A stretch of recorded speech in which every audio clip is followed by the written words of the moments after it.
గుప్పెడు గుండెను తడితే దాని చప్పుడు పేరు సంగీతం.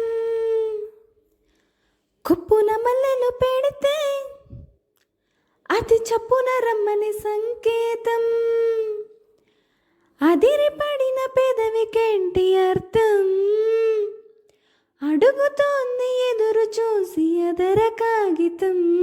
నీ మధుర సంతకం అదర కాగితం, నీ మధుర సంతకం. కిలకిలా కులికితే ఒంటి పేరే సుందరం, కంటి ముందే నందనం.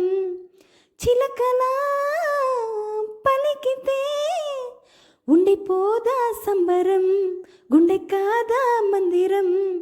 జాబిల్లి జాబు రాసే నన్నే కోరే పరిచయం, పున్నాగ పూలు పూసే వన్నే చిన్నే రసమయం. ఎందు